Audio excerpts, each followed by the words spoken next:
of our God Most High, guiding creation with power and love, come to teach us the path of knowledge.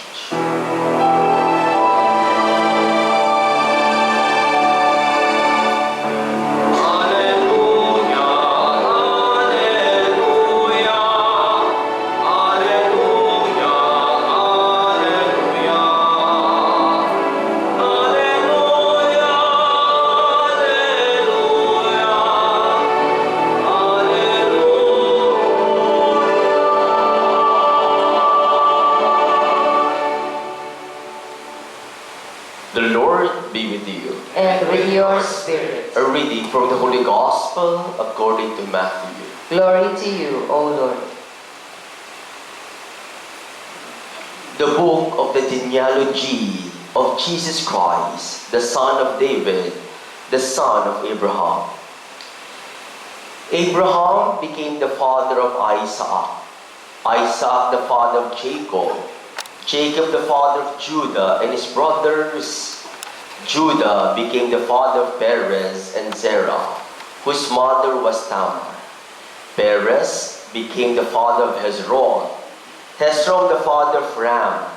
Ram the father of Abinadab. Abinadab became the father of Nahshon. Nahshon the father of Salmon. Salmon the father of Boaz, whose mother was Rahab. Boaz became the father of Obed, whose mother was Ruth. Obed became the father of Jesse. Jesse, the father of David the king. David became the father of Solomon, whose mother had been the wife of Uriah. Solomon became the father of Rehoboam. Rehoboam the father of Abijah. Abijah the father of Asa. Asa became the father of Josaphat. Josaphat the father of Joram. Joram the father of Uzziah. Uzziah became the father of Jotham. Jotham the father of Ahaz. Ahaz the father of Hezekiah. Hezekiah became the father of Manasseh. Manasseh the father of Amos. Amos the father of Hosea. Hosea became the father of Jeconiah and his brothers at the time of the Babylonian exile. After the Babylonian exile, Jeconiah became the father of Shealtiel. Shealtiel the father of Zerubbabel. Zerubbabel became the father of Eliakim. Eliakim the father of Azor. Azor the father of Zadok. Zadok became the father of Akim. Akim the father of Eliud. Eliud the father of Eleazar. Eleazar became the father of Mathan. Mathan the father of Jacob. Jacob the father of Joseph, the husband of Mary. Of her was born Jesus, who is called the Christ. The total number of generations from Abraham to David is 14 generations. From David to Babylonian exile, 14 generations. From the Babylonian exile to the Christ, 14 generations.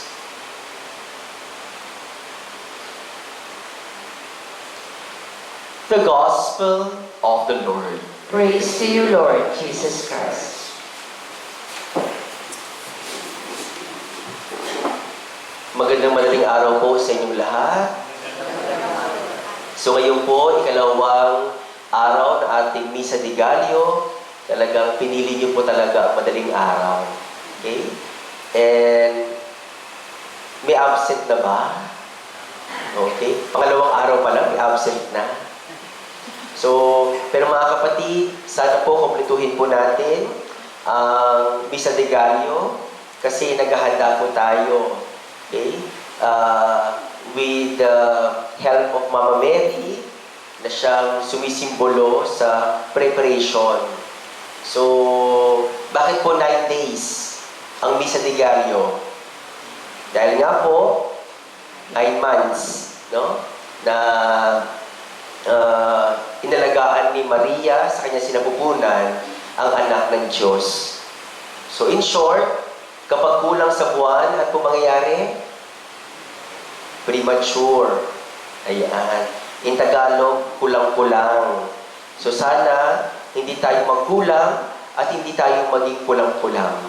Okay? So, pero mga kapatid, ito pangalawang araw ng Misa de Gallo. Pangalawang araw pa lang, pero seemingly, the gospel born us. Parang ito yung mga saling lahi ng ating Panginoong Jesucristo, the genealogy. In short, the family tree of Jesus Christ. While it is true that 90% of the names mentioned in the gospel, we don't know them, we are not familiar with. Pero, ang pinakamahalaga po dito sa Ebanghelyo is the climax. And the climax, ang pinakahuling pangalan na nabanggit ay Kristo or Christ. Christ. No wonder sa simbahan, either sa mga designs, sa altar o sa damit ng pare, may makikita kayong initials na IHS. IHS. Kung napapansin niyo po, no? Ano kaya ibig sabihin nun? IHS. Jesus Hominum Salvatore. Jesus Hominum Salvatore.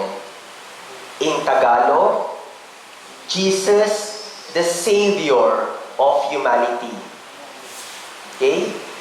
Dahil po, si Jesus ang naging Savior na kanyang saling lahi.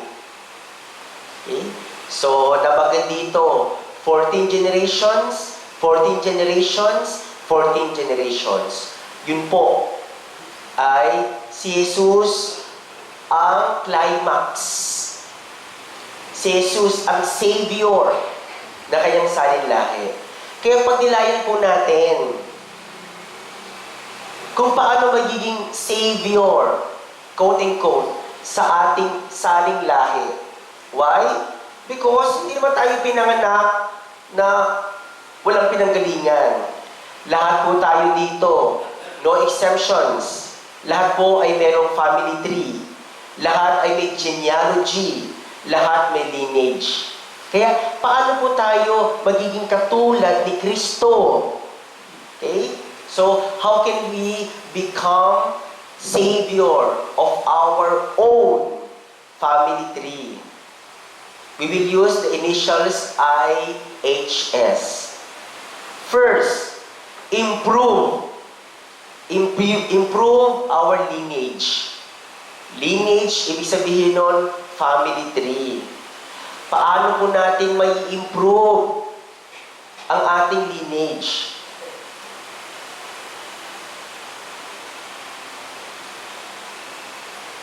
I remember when I got ordained, 2009, uso pa noon yung mga malalaking tarpaulins.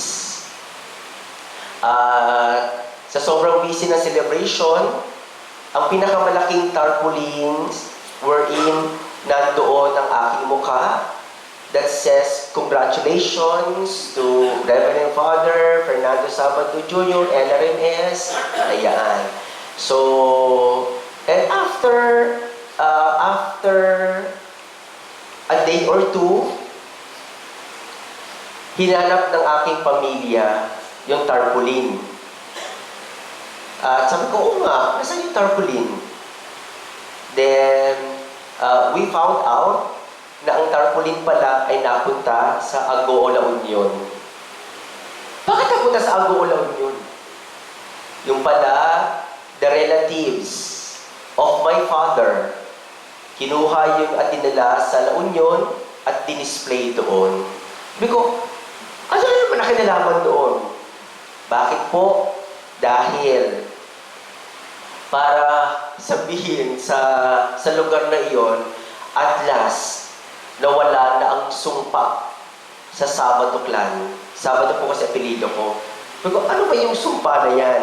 Ayan, kasi daw, ang Sabado Clan kung hindi mamamatay tao, kundi babaero. Yeah, sinabi. Ayan. Oh. Ayan. My dear friends,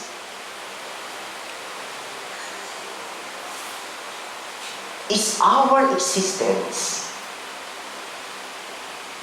improve our lineage? Masasabi niyo po ba, especially sa mga kabataan, ngayon, na-improve ba, nung isinilang kayo, na-improve ba ang family tree ninyo o mas lalo naging worse?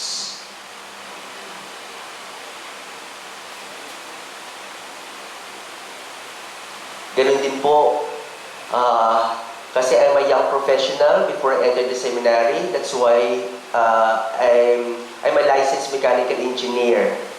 So kapag engineer ko po kayo, talagang maraming bisyo dyan. Okay? Unang-una, bago ka gumawa ng project, kailangan ko uminom muna. Okay? Para iba yung impluensya. Okay? So, kaya naman kapag nagsama-sama kaming mga barkada, hindi sila makapaniwala na naging pari ako. No? Every time na nagsama-sama kami, hanggang ngayon, hindi sila makapaniwala. Sabi ko, affirmation ba yan? O panglalait yan? Okay? So, natindihan ko naman sila. Na sinasabi nila yon. Kasi talagang ibang-iba yung ugali ko noon. At iba-iba yung itsura ko noon. Kasi noon talaga, pang-artistahin. Ewan ko ba kung ba't ako naging pare. Ayan. Joke lang po yun, kasi masyado kayo seryoso dito. Okay, ganyan ba talaga kayo dito? Ako. Ayan. So, my message is this. Sana po, bawat isa po sa atin ay makapag-improve sa ating saling lahi. Sabi nga po daw, every baby that is born in this world is an attempt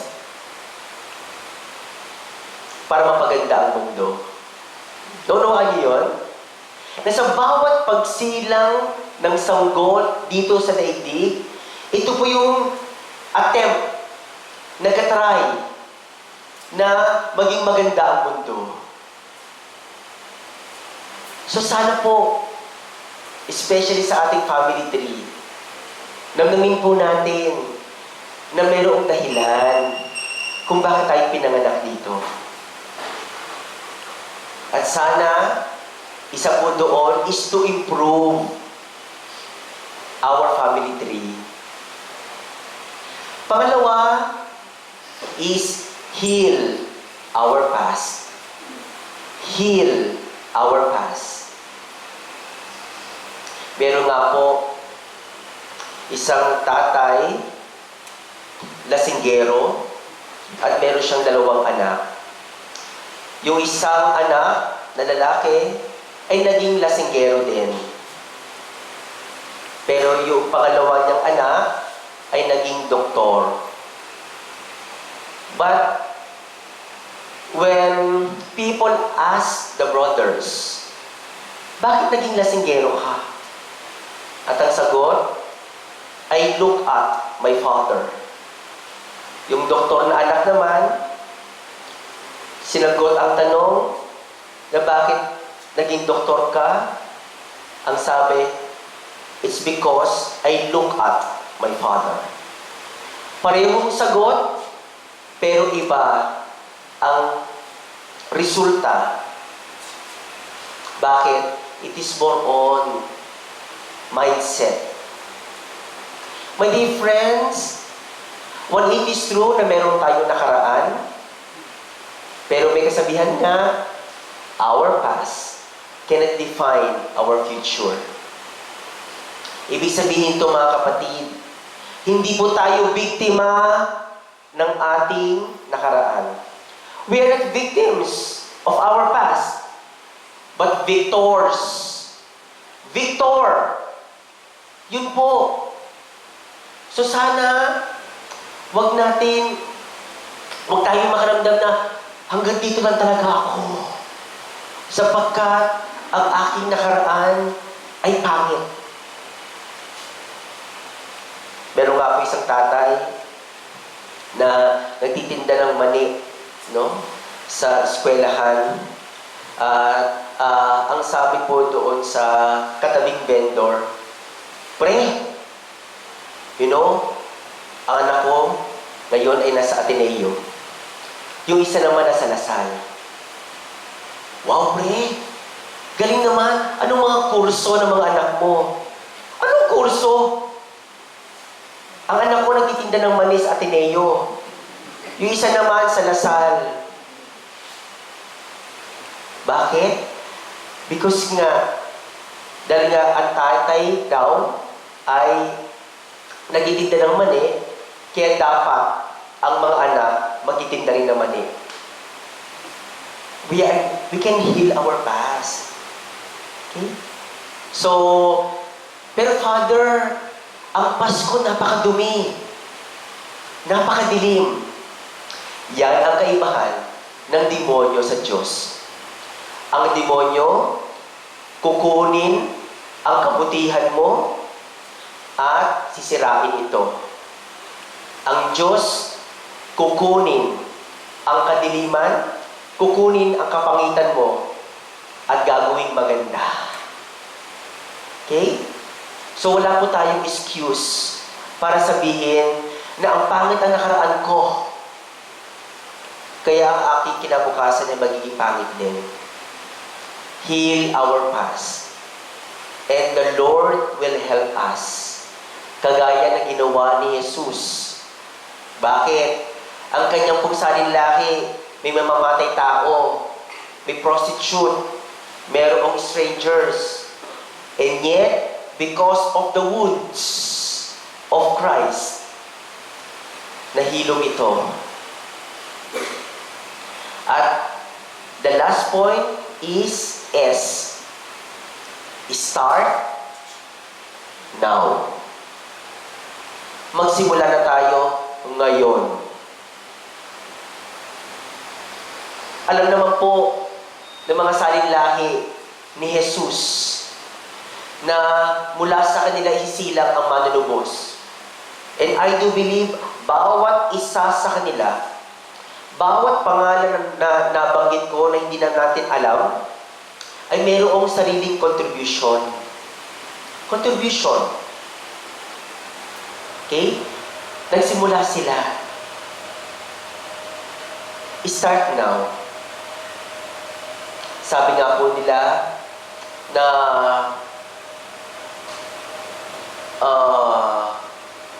if you want to predict your future, start now.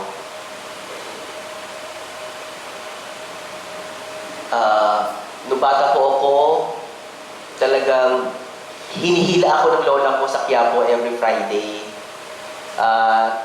At nung nawala ng lola ko, pupunta pa rin po ako sa Quiapo kapag bakasyon ako or bakasyon ako sa seminaryo. One time, dumaan po ako doon sa Quiapo at nung panahon na yun, ang dami manghuhula. At dumaan po ako at tinawag ako, Brother, huhulaan kita. After 10 years, magkakaroon ka ng 2 anak. How I wish may anak ako. Okay? To predict our future, start now. Kung gusto po natin maging hayahay ang ating retirement, mag-ipon na. Now na. Kung gusto po natin magkaroon ng healthy body and soul, start now. Exercise. Okay? At kumain na mabuti. Magdasal at pabalikin ang ating pananampalataya. Kung gusto niyo pong maging maganda ang samahan ng inyong pamilya, start now. Tigilan na yung mga maling kalakaran at maling relasyon. Okay? Para maging faithful sa pamilya. So mga kapatid, we can be savior of our family tree, just like Jesus to His. So tutulungan po tayo ni Jesus. Yan po yung grasya na hihingin po natin ngayon. To improve our lineage and to heal our past and to start now. Amen.